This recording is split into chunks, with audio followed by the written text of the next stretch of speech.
What if we could learn from outstanding leaders in business, sports, and education from some of the best voices in corporate America?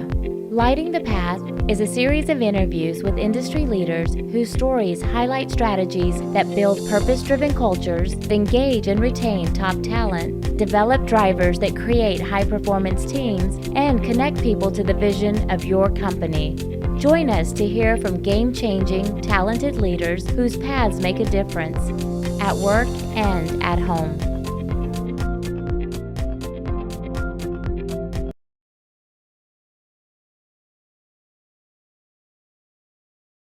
In for a treat. Today's guest, Eric Recker, has got a very special message for you, one that really resonated with me when I first saw it and heard it.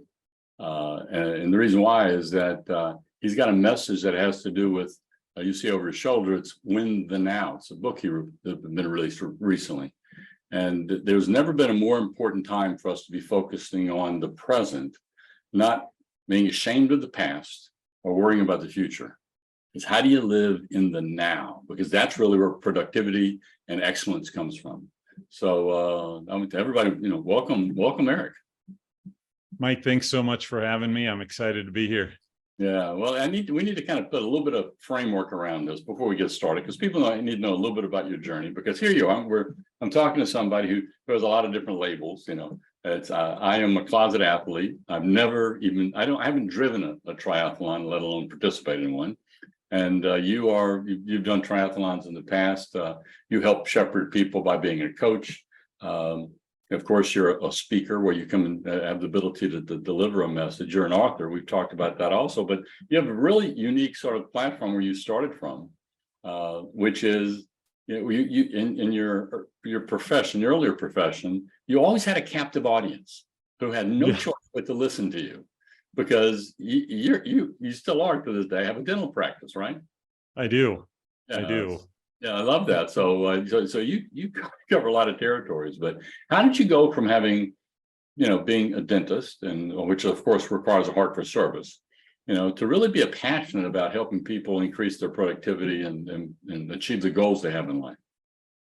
Yeah, it was interesting. We could probably talk a couple hours about this part, but probably about 15 years ago, I had been on a couple dental mission trips to Haiti and Guatemala, and I'd been able to do a lot of good work for people in countries where they didn't have access to dental work. So I came back and I kind of had a crisis of purpose. I felt like I was doing all this good in these other countries, and then I came back to my dental practice, which was great, and I have a big team, but it just didn't feel like the same kind of impact. So I told my wife that I thought that we should downsize. I should consider selling my practice, and we should live kind of as missionaries, and I could do mission dental work. And she looked about like this because, oh, good for you. Yeah, she enjoyed our hometown, where we're at, all of those things. So I actually had a conversation with my pastor, and I told him about this, and he said to me, how many one-on-one conversations do you get to have in a day? And like you said, Mike, some of those are captive. People joke that we take a class on how to talk to people while we have our hands in their mouth and understanding all of that. But I did the math, and I said, it's not uncommon probably for me to have 100 conversations in a week between my team and my patients that I treat. My pastor said, I could never talk to that many people in a week. So these are your people, go lead them. And I haven't looked back since then. So my goal has always been for impact. And I love to have conversations with my people, whether it be my team members. We consider our office a family. So our patients are our family. Our team members are part of the family. And I really like to dive into those relationships. Having been a dentist for 20 years, I've seen my patients, some of them when they were 2 or 3 years old when they started seeing me. And now those people have graduated college, getting married, having kids, and I get to see many steps along the journey. So it's a tremendous blessing to be able to do that. But along the way, I decided that I might have a message that's a little bit bigger than just what fits within the walls of my dental practice, especially during COVID. when, as we had talked, Mike, everything was dumped upside down and we had to try to figure out what to do with ourselves. I committed to spending some quiet time. 30 minutes of quiet a day was my goal. And in that time, the phrase "when the now" came to me. And through a series of journaling, which led to writing and the book, it really has I wouldn't say burdened me, but it's, when we have a message, Mike, we have a burden to get that message out to people.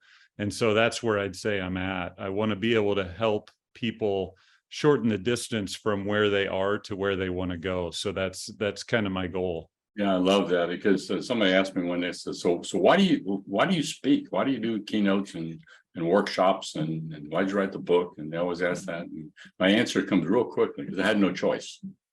I just had no choice. I mean, it's like I would have gone crazy had I not gone down that road. And so there's a whole lot of discussion about find your purpose. She actually mentioned that, this reset that you went through. But anytime an author chronicles a book, what makes a book sing is because when it addresses problems and issues. And so if you look at the subject, which is "when the now," what's the problem that you see people wrestle with when they're trying to? Because I think everybody wants to win, and they want to win with whatever they're doing. What's the break points that you deal with? Yeah, I would say the number one is distraction. There are so many things that are vying for our attention. And really all we're doing in this life is we're trading our finite resource of time, which everyone listening to on this podcast, and you and I, Mike, are completely even in the fact that we get 24 hours a day. Mm-hmm. And we do have to sleep. So ultimately, by the time we factor in sleep, getting ready for bed, getting up in the morning, we really have about 16 hours of usable time. And so in that time, how can we use that time best to find some wins? And when we have 3 to 4 hours worth of phone time, and we have 2 to 3 hours worth of Netflix time and random internet browsing and videos and all of that, that doesn't leave a lot of chance for wins. It leaves a lot of chance for distraction. So I really believe that distraction, and then we can go into all the imposter syndrome and comparison and all those things that go with it. But I would say probably public enemy number one is distraction. Yeah, that's actually the three topics I want us to hit in this real short period of time. So you teed it up well for me. Yes. Because of the and I love the fact that distraction has a tendency to be a tool for people who deal with either comparison or with imposter syndrome. But let's tee this up for people who may not have heard of the term imposter syndrome. How do you define that? Yeah, imposter syndrome, boy, I stuck with it a long time in my dental practice. It was one of those things that I thought I was going to wake up someday and people were going to figure out that I didn't know what I was doing as a dentist. Mm-hmm. And I still struggle with that sometimes. If I listen to the wrong voices, that people are going to realize that I don't know what I'm doing as a coach, or I don't know what I'm doing as a speaker. Yeah. And it's not true. It's simply not true. All we're doing is doing the best we can with what we have. Mm-hmm. And it's taken me a long time to give myself permission to believe that I am a good dentist. Mm-hmm. Because I am. I believe I'm a great dentist. I believe I'm a great coach. I believe I'm a great speaker. But that imposter syndrome always creeps in. And I don't know about you, Mike, but it seems to creep in right about when I'm ready to walk on a stage, mm-hmm. or right about when I'm ready to get on a podcast. Mm-hmm. It's that feeling that, oh, your message isn't good enough. Everybody's talked about this before, and all of those things. Yeah, because imposter syndrome and comparison have a tendency to be cousins, don't they? They do. They have a tendency to fall into this trap of imposter syndrome. What right do I have to be hosting you on my YouTube channel or my podcast? What right to have? I mean, I'm not George Stephanopoulos. I can't even say his name, let alone spell it. Yeah. But it's what have you found if somebody does wrestle with this? Let's look at imposter syndrome. What are some things that they need to do in order to be able to crack that cycle? It's a cycle that you get into. It's because there's a thought, and the thought causes another thought, which causes an action, which causes another thought, and they're all negative. They spin down, they don't spin up. Yep. Yeah. So one of the things that my coach actually shared with me earlier, probably last year, is he said, you have to remember where those people you're comparing yourself to are at on their journey. Because oftentimes we call life a sprint or a marathon. And I've never really liked those terms because they're both races, and life can't always be a race.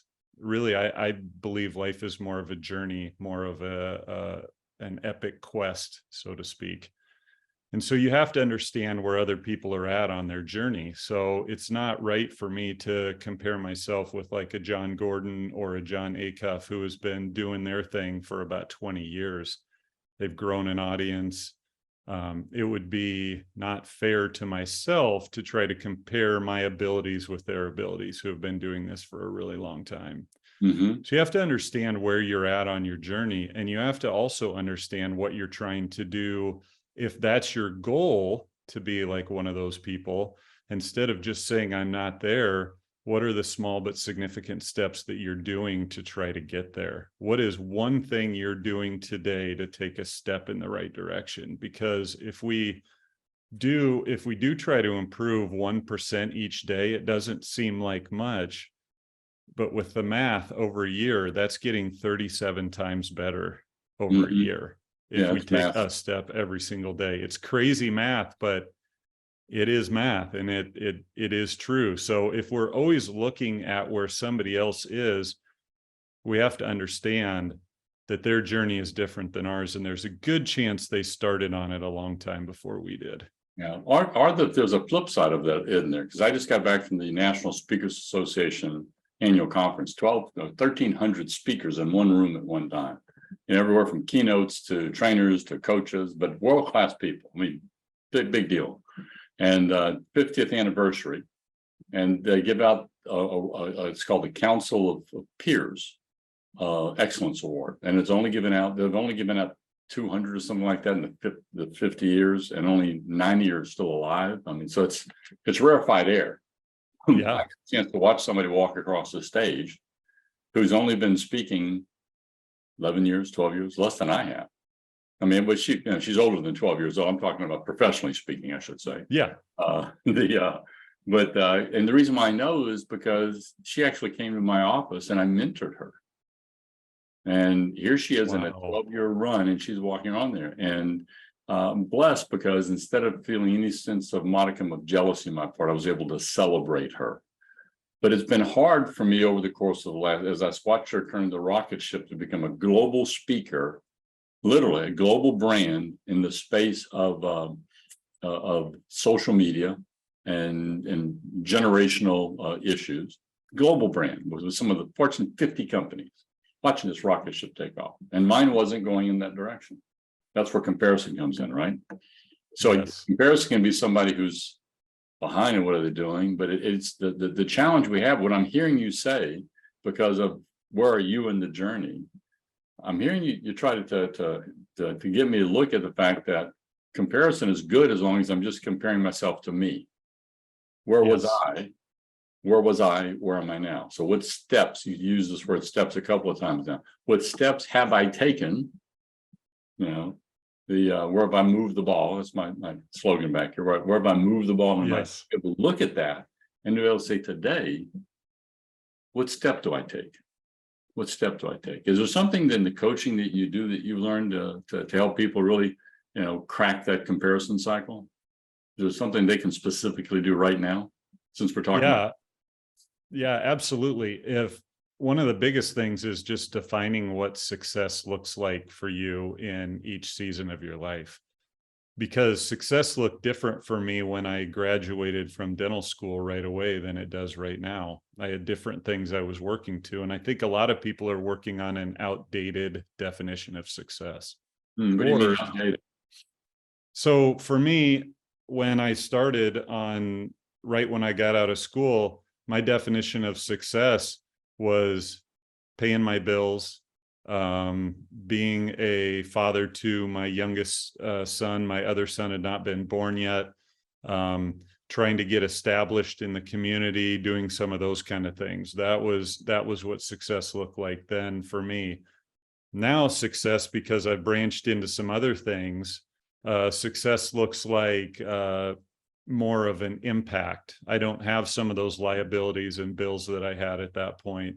My kids are older. My oldest son just got married last month. My youngest son just graduated from high school. So success looks different right now than what it did then.